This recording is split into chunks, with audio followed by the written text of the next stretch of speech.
One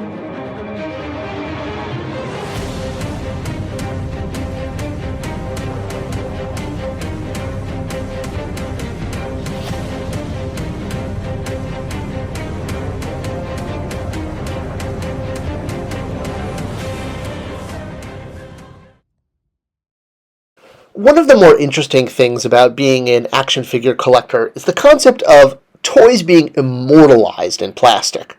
Immortalized in plastic seems like a bit of an oxymoron concept, right? Because plastic doesn't exactly last forever, but when a toy gets made, or a character from content, should we say, gets made, the phrase that's often used is that the character has now been immortalized forever in plastic. It's a term that's kind of taken from, I suppose, the art world, right? Most paintings, most sculptures, most pieces of art, especially if they're considered culturally important, are considered immortal. They will last forever. I mean, there's the line in Fight Club about even the Mona Lisa falling apart. But between taking care of things and preserving them in museums, paintings, sculptures, landscapes, things that are recreated in art tend to be called immortal because, well, they'll last longer than a human being who eventually our organs are going to fail. We're not going to last forever unless you're a robot.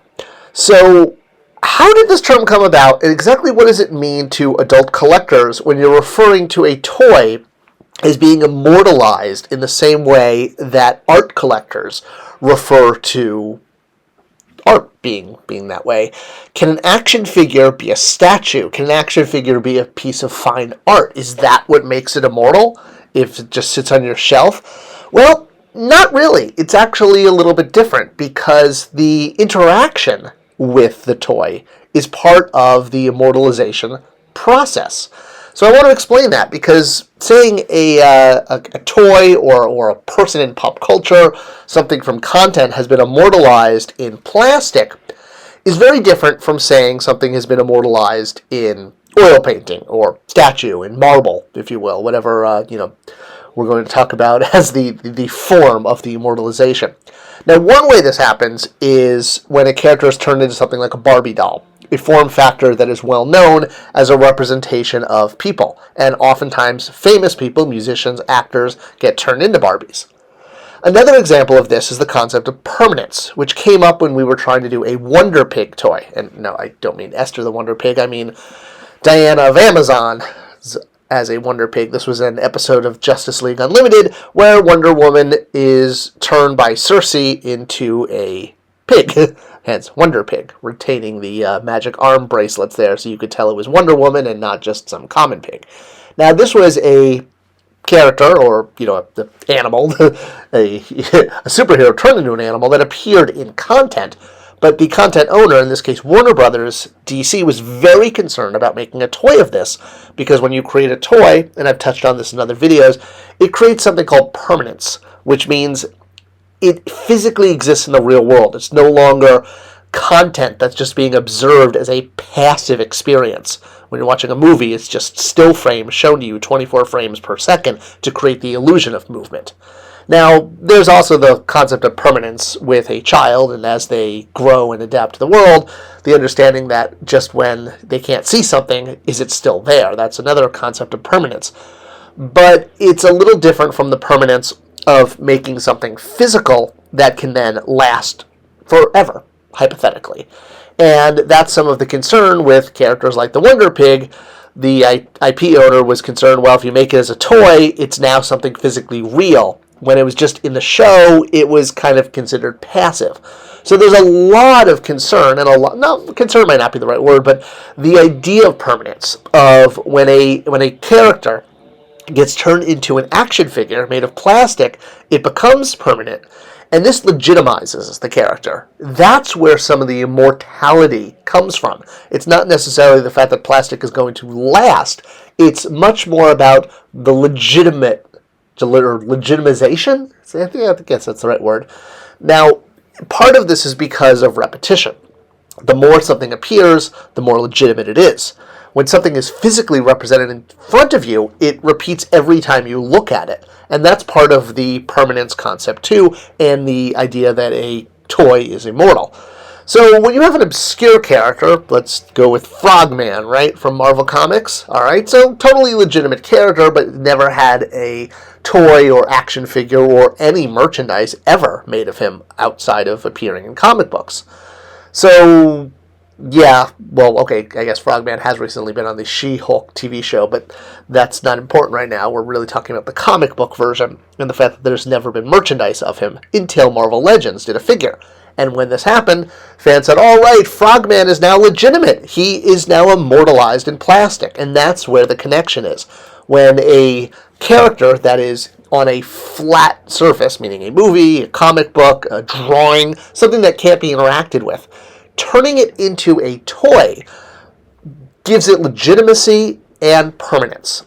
And this is where the immortality concept comes from. Now that it's a toy and you can place it next to other toys, you can display it how you want to, well, it's now going to be there and part of your collection, hence the immortality. And recognizing an obscure character, sort of gifting them the being an action figure, if you will, has now, in the case of Frogman, made him more legitimate. Let's look at another example. Over in the Masters of the Universe world, this is Wundar, the Savage He-Man. It started off as a promotional item, buy 3, get 1 free, and it came with some assorted weapons back in the 80s until one of the parents that ordered it felt that this was just a cheap He-Man knockoff. And, well, you can read more about that or watch more about that in the video on this channel where we actually solve the mystery of how Wundar got created.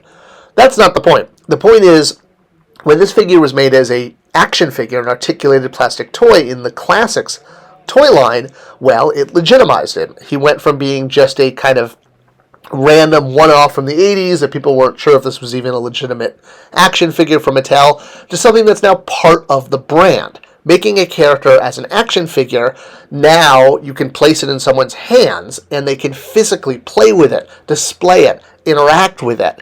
And by making Wundar a legitimate character, well, now he can appear in content and he can appear in other toy lines. And that's very important because when you've legitimized something as an action figure, made it immortal, if you will, immortalized it, well, now it can be viewed as something that's commercial, something that can actually be sold. It's not just a random concept or a drawing. Now, I talked earlier about the idea that plastic is not exactly forever, despite the fact that it's piling up in a lot of landfills around the country. But that's more, we're talking about plastic bottles. Action figures have a way of, well, degrading over time. Sometimes it's because of chemical reactions with the air, and I've done a couple videos on why toys yellow and get sticky and, start to de-evolve over time, because, yes, plastic is not exactly a material that is meant to last through the millennium, and, well, it's also because of the play factor. Toys obviously get used and touched and manipulated and posed and played with. So even when a new character, like, Alf here, comes out and can now join the 3D represented permanence of an action figure collection, and all of these characters from different IP do a great job of representing that.